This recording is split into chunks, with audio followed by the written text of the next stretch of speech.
2024 के लोकसभा चुनाव बिल्कुल नजदीक है। अधिसूचना जारी होने में अभी 1 माह से भी कम समय का समय रह गया है। तरह जो देश में चाहे चुनाव की निष्पक्षता को लेके हो, चाहे गठबंधन को लेके हो, चाहे कैंडिडेट को लेके हो, तमाम तरह की अटकलें लग रही हैं, तमाम तरह के प्रश्न चिन्ह लग रहे हैं। सबसे बड़ी बात, चुनाव आयोग की निष्पक्षता पर बहुत गंभीर संकट आया हुआ है। देश के तमाम बुद्धिजीवी लोग उन चुनाव आयोग से मिलने के लिए समय मांग रहे हैं। 6 महीना से वो नहीं मिल रहा। तमाम सुप्रीम कोर्ट के अधिवक्ता या तमाम बुद्धिजीवी लोग, देश के तमाम लोग ईवीएम को लेके या चुनाव जो धांधली हो रही है उसको लेके तमाम तरह के आंदोलन चल रहे हैं।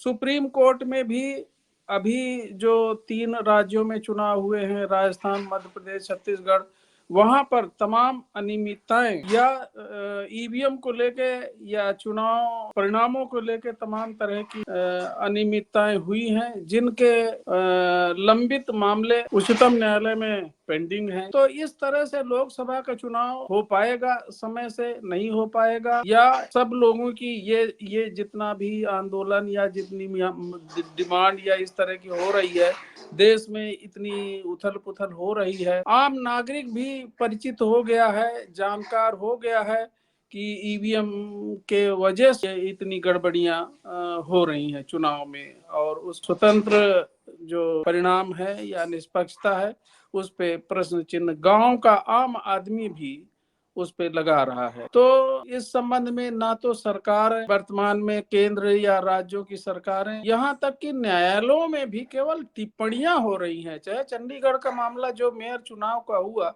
सुप्रीम कोर्ट ने ऐसी टिप्पणी की है कि एक व्यक्ति जो चुनाव अधिकारी बनाया गया किसी पार्टी विशेष का, और उसने जिस तरह से बैलेट पेपर को रद्द करके और एक पक्षीय बीजेपी के पक्ष में मेयर का परिणाम घोषित किया, तो उस पर सुप्रीम कोर्ट ने विभिन्न बड़ी गंभीर टिप्पणी की है। लेकिन ये टिप्पणियां किस काम की? लगातार ऐसे मामलों में टिप्पणियां हो रही हैं भारतीय जनता पार्टी के अगेंस्ट, या उनके शासन कुशासन के विरुद्ध, या चुनाव आयोग के विरुद्ध, फिर भी कोई कार्रवाई नहीं हो रही है। ये गंभीर विषय है, ये प्रजातंत्र के लिए, संविधान के लिए गंभीर विषय है। तो इस पे जरूर, अगर सुप्रीम कोर्ट से ही केवल देश के नागरिकों को उम्मीद है कि कुछ न्याय मिल सकता है तो वहीं से मिलेगा, नहीं तो इस देश में एक अराजकता की स्थिति, तानाशाह सरकार की स्थिति, चाहे वो चुनाव आयोग हो, चाहे न्यायालय हो, सब एक पार्टी विशेष के लिए काम कर रहे हैं, देश के लिए काम नहीं कर रहे हैं, संविधान के लिए काम नहीं कर रहे हैं, प्रजातंत्र के लिए काम नहीं कर रहे हैं। जो इस देश को स्वयं नागरिक हैं, अगर कुछ होता है इस देश में प्रजातंत्र के विरुद्ध या संविधान के विरुद्ध, तो हर व्यक्ति उसका भुक्तभोगी होगा, उसका असर हर व्यक्ति पे पड़ेगा, आज नहीं तो कल पड़ेगा, उसकी आने वाली पीढ़ी पे पड़ेगा।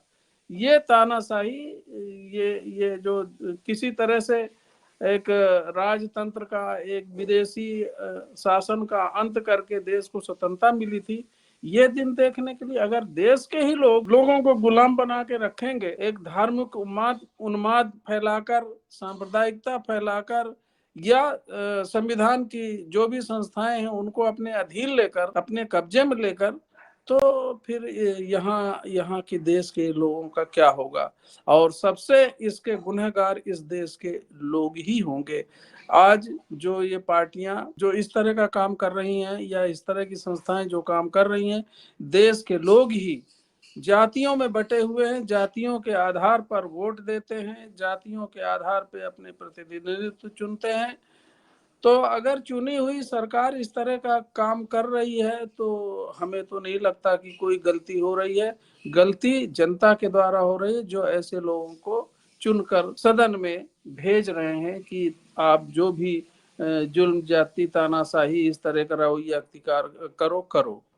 तो ये उसके लिए जनता स्वयं जिम्मेदार है। जनता मुख्य मुद्दों से भटक कर चुनाव के समय, जब आज बेरोजगारी, महंगाई और इस तरह की समस्याएं लोगों को घेर रही हैं। भुखमरी की समस्या, आज 80 करोड़ लोगों को 5 किलो राशन पे निर्भर रहना पड़ रहा है, और विकसित भारत की कल्पना कहाँ तक उचित है? तो इसके लिए जिम्मेदार कौन है? ये जो 80 करोड़ लोग जो है जिनको राशन मिल रहा है, ये मस्त है, अपना राशन पानी लेके मस्त है, जो भी है वोट तो दे ही देंगे। तो इस तरह से सरकार बनती रहेंगी। अगर ये हाल रहा तो देश की जनता ही जिम्मेदार है अपनी बर्बादी का। दूसरी तरफ गठबंधन की जहां तक कि सरकार को गठबंधन हरा सकती है, गठबंधन क्या हरा सकती है? गठबंधन में कौन से लोग कहीं ऊपर से आएंगे? गठबंधन में भी यही चोर लुटेरे, और आज जो इंडिया गठबंधन की बात कर रहे थे, बिखर सा गया है, कहीं उसका अस्तित्व नजर नहीं आ रहा।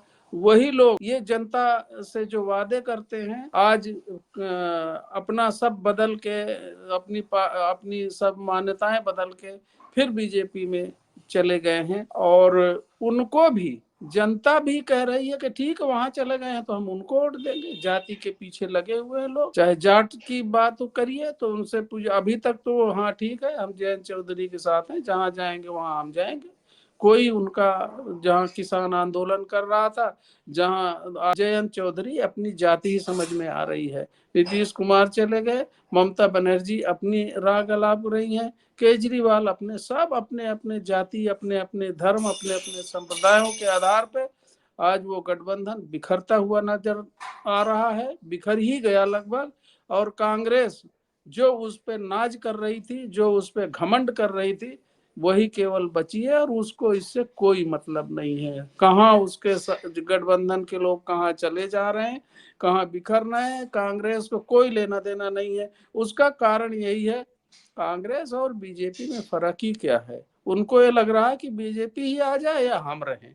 वो जानबूझ के इस तरह का ड्रामा कर रहे हैं, ये लोग बिखर जाएं। इन लोगों को कुछ बीजेपी खत्म कर रही है, पिछड़े वर्ग के नेतृत्व को, या अनुसूचित जाति के नेतृत्व को, या माइनॉरिटीज के नेतृत्व को। जो बचे कुछ लोग हैं जो इस गलत फहमी में है कि कांग्रेस बीजेपी को हरा सकती, उसके साथ जा रहे हैं, तो कांग्रेस उनको मटिया मेट कर देगी। ये तो बिल्कुल तय है इस बात का। ये गठबंधन धोखा है केवल।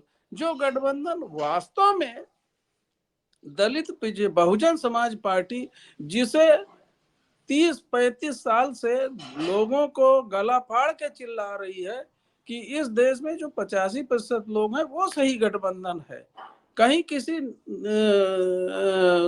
गलत फहमी में लोगों को पढ़ने की जरूरत ही नहीं है। अनुसूचित जाति, जनजाति, अल्पसंख्यक, अति पिछड़े वर्ग लोग एक जगह होके, एक जगह आप धर्म अपना बरकरार रखो, आप अपनी जाति बरकरार रख लो, आप बने रहो चौधरी, कोई हर्ज नहीं है। एक जगह इकट्ठे तो हो जाओ, इस जुल्म जाति को तो खत्म कर लो, अपने अधिकारों की तो वो कर लो। एक जगह सब इकट्ठे होके आप जो है आप बीजेपी से चाहे कांग्रेस से हर एक से मुकाबला कर सकते हैं। लोगों, चाहे माइनॉरिटीज के लोग हों, आज उनको केवल लग रहा है कि हम तो अब कांग्रेस को ही देंगे, अब सबको देख लिया, अब कांग्रेस। जिस कांग्रेस ने मुसलमानों का या अल्पसंख्यकों का ये बुरा हाल किया है, इस स्थिति में पहुंचा दिया है, आज फिर दोबारा उनको कांग्रेस ही नजर आ रही है। एक जो गठबंधन बनने की बात है, बहुजन समाज पार्टी जो दलित वर्ग का प्रतिनिधित्व कर रही है, वो शुरू से लेके आज तक अडिग है अपने उद्देश्य में, अपने लक्ष्य में। और इसके साथ बार बार हर चुनाव में उनका आग्रह है कि अगर मुसलमान लोग, अति पिछड़े लोग जुड़ जाते हैं तो हम इस देश में इतिहास बदल देंगे, हम इस देश में एक क्रांतिकारी परिवर्तन ला देंगे। तो इस चुनाव में भी अगर लोग ऐसा करते हैं तो यही सही गठबंधन होगा, यही असली गठबंधन होगा। इसके अलावा और कोई चारा नहीं है। जय भीम, नमो बुद्धाय, नमस्कार। आज हम आपके लिए लेकर आए हैं बहुजन समाज की एक ऐसी किताब, कहीं हम भूल ना जाएं, एक ऐसी ऐतिहासिक किताब है जिसके अंदर आपको ऑडियो वीडियो देखने को मिलना है। ये पहली बहुजन समाज की ऐतिहासिक किताब है जिसके अंदर आप वीडियो भी देख सकते हैं। अब किताब के अंदर कैसे वीडियो देख सकते हैं ये मैं आपको पहले दिखा दूं। आइए तो हम देखते हैं। सबसे पहले आपने करना ये काम है कि किसी भी पेज पर मोबाइल द्वारा आप गूगल पे जाएंगे और गूगल पे जाने के बाद आपको कैमरे का निशान नजर आता है। इस कैमरे पे आप क्लिक करेंगे तो ये QR कोड को स्कैन कर लेगा। स्कैन करने के बाद यहाँ पर आप देखेंगे ये लिंक आ गया। आप जैसे लिंक पर क्लिक करेंगे आपकी वीडियो चालू हो जाएगी, यानी कि आपको एक सटीक जानकारी मिलने वाली है, एक ऑथेंटिक जानकारी मिलने वाली है। बहुजन समाज की पहली ऐतिहासिक किताब है जिसके अंदर आपको तमाम महापुरुषों की जानकारी मिलने वाली है। आप इस किताब में देख पाएंगे तथागत सम्यक बुद्ध जिनकी पूरी जीवनी आपको मिलने वाली है, महान सम्राट अशोक जिनका जीवनी आपको इसके अंदर पूरी मिलने वाली है,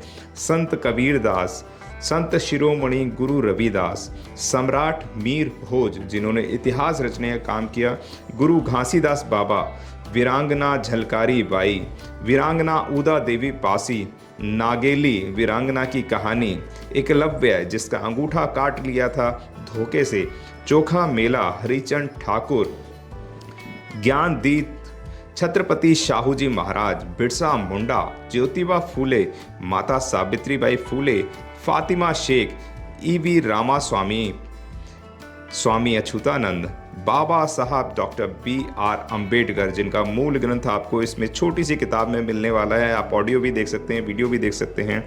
माता रमाबाई, मोतिया रावण कंगाली, सरदार उधम सिंह, ललई सिंह यादव, दशरथ मांझी, शिव दयाल सिंह चौरसिया, कपूरी ठाकुर, भवरी देवी, मान्यवर काशीराम साहब जिन्होंने इतिहास को दोबारा दोहराने का काम किया था, वीरांगना फूलन देवी, बहन कुमारी मायावती, संकल्प भूमि और पूना पैक्ट। बहुजन समाज का एक मूल ग्रंथ यह आपके पास आ गया है और आप इसको बिल्कुल भी देरी ना करें। तो साथियों, अगर आप ये किताब मंगाना चाहते हैं तो डिस्क्रिप्शन बॉक्स में जो आप नंबर देख रहे हैं इस नंबर पर आप हमें अपना ऑर्डर बुक करा सकते हैं। कितनी किताब आपको चाहिए? यदि आप चाहते हैं कि यह किताब पूरे भारतवर्ष में घर घर नजर आए तो आप इस वीडियो को ज़्यादा से ज़्यादा शेयर करें, लाइक करें, शेयर करें, अपने कमेंट हमारे सुझाव बॉक्स में ज़रूर दें और किताब को अपने घर पे मंगाना बिल्कुल भी ना भूलें। अगर आपने अभी तक हमारा चैनल सब्सक्राइब नहीं किया है तो सब्सक्राइब करें और घंटी का बटन बिल्कुल भी दबाना ना भूलें ताकि सभी लेटेस्ट खबरें पहुंच सकें आप पे सबसे पहले।